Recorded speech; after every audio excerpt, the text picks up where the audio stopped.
بسم اللہ الرحمن الرحیم۔ شمس الدین التمش سلطان قطب الدین ایبک کے ترک غلام تھے۔ ان کی ہونہاری اور صلاحیتوں کو دیکھتے ہوئے قطب الدین نے انہیں پہلے اپنا داماد اور پھر بہار کا صوبیدار بنایا۔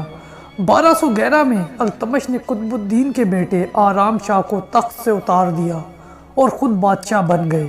انہوں نے تقریباً 35 سال حکومت کی اور رضیہ سلطانہ انہی کی بیٹی تھی۔ رضیہ سلطانہ 1205 میں پیدا ہوئی۔ ان کے 8 بھائی تھے، لیکن والد کے سب سے زیادہ قریب وہی تھی، کیونکہ ان کے زیادہ تر بھائی ریاست چلانے کی صلاحیت نہیں رکھتے تھے، جسے التمش نے بہت پہلے محسوس کر لیا تھا۔ رضیہ رنگ و روپ کے علاوہ بھی ہر اس ہنر سے آشنا تھی جو حکمران بننے کے لیے ضروری ہوں۔ یہی وجہ ہے کہ التمش نے ان کی پرورش انہی خطوط پر کی۔ تلوار بازی، گھوڑ سواری کے ساتھ ساتھ اچھی تعلیم بھی دلوائی۔ 9 عمری میں پردہ بھی شروع کروا دیا گیا۔ التمش نے انہیں اپنا جانشین مقرر کیا تو خاندان ہی نہیں پورے ملک میں چہمگوئیاں شروع ہو گئی کہ عورت حکمران کیسے ہو سکتی ہے۔ التمش کے انتقال کے بعد وصیت پر عمل نہیں کیا گیا اور رضیہ کے بھائی رکن الدین نے تخت پر قبضہ کر لیا۔ سب کا خیال تھا کہ رضیہ عام خاتون کی طرح رو دھو کر چپ کر جائیں گی، مگر وہ عام نہیں تھی۔ اس لیے سلطنت دہلی کے خاندان غلامہ کے بادشاہ شمس الدین التمش نے، جنہیں اپنے کئی بیٹوں پر ترجیح دیتے ہوئے رضیہ کو اپنا جانشین قرار دیا۔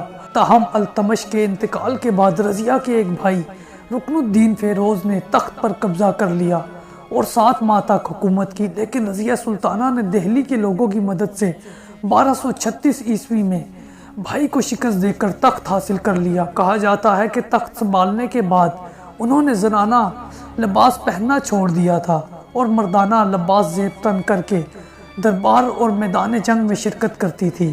رضیہ کے مخالفین نے جب یہ دیکھا کہ دہلی کی عوام رضیہ کے جانثار ہیں تو انہوں نے دیگر علاقوں میں سازشوں کے ذریعے بغاوتیں پھیلائی۔ سلطنت کی اہم شخصیات نے بھٹنڈا کے صوبے دارالملک التونیا کی قیادت میں رضیہ کے خلاف بغاوت کی۔ رضیہ سلطان ان کی بغاوت کو چلنے کے لیے دہلی سے فوج لے کر نکلی، مگر اس کی فوج نے رضیہ کے خلاف باغیوں کا ساتھ دیا۔ رضیہ کا وفادار جرنیل امیر جمال الدین یاقوت مارا گیا۔ رضیہ کو گرفتار کر لیا گیا۔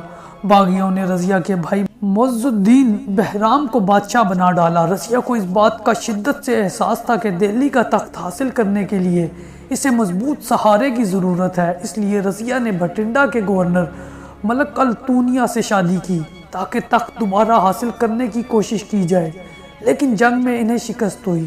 رضیہ اپنے شوہر کے امرا جان بچانے کے لیے کیتھل یا کرنال کی طرف چلی گئی، جہاں ڈاکوؤں کے ہاتھوں دونوں میاں بیوی مارے گئے۔ سلطان بہرام شاہ کے سپاہی جو ان کی تلاش میں تھے، ان کی لاشوں کو پہچان کر دہلی لے آئے۔ انہیں پرانی دلی میں سپرد خاک کیا گیا۔ سر سید احمد خان کی کتاب الآثار السنادید کے مطابق دہلی کی ترکمانی دروازے کے اندر محلہ بلبلی خانہ میں 2 قبریں ہیں۔ ان قبروں کو رجی سجی کی درگاہ کہا جاتا ہے۔ یہ قبریں رضیہ سلطان اور ان کی بہن شازیہ کی ہیں۔